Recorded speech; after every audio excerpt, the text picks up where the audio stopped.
July August গণঅভ্যুত্থানে প্রথম শহীদ রংপুরের আবু সাইদ। উত্তাল সেই সময়ে বেগম রোকেয়া বিশ্ববিদ্যালয়ের এই শিক্ষার্থী নিহত হন পুলিশের গুলিতে। এই ঘটনায় শেখ হাসিনাকে প্রধান আসামি করে আন্তর্জাতিক অপরাধ ট্রাইব্যুনালে মামলা করা হয়।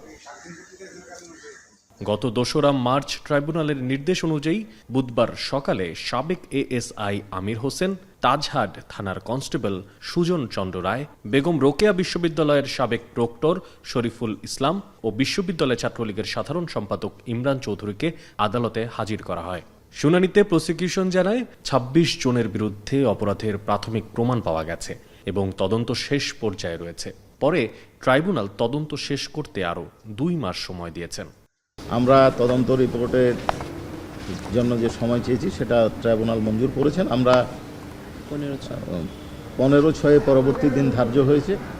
২৬ জনের বিরুদ্ধে প্রাথমিকভাবে এখন পর্যন্ত আমরা অভিযোগ পেয়েছি।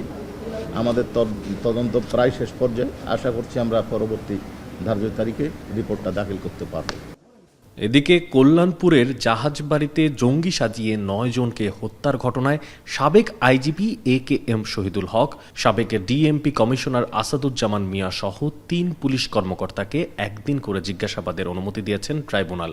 জঙ্গি নাটক সাজানোর যে ঘটনা ঢাকায় ঘটেছে, বিভিন্ন দেশে ঘটেছে, সেই মামলায় গ্রেপ্তারকৃত আসামি AKM শহীদুল হক, সাবেক আইজিপি, মোহাম্মদ আসাদুজ্জামান মিয়া, সাবেক ডিএমপি কমিশনার এবং জসিমউদ্দিন, সাবেক ডিসি মিরপুর, এদেরকে আমরা ইন্টারোগেশনের জন্য আবেদন করেছিলাম। অনারেবল ট্রাইব্যুনাল আমাদের আবেদন মঞ্জুর করেছে।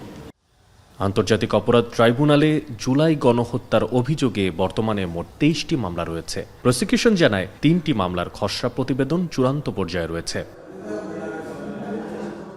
মশিউর অনিক, এখন, ঢাকা।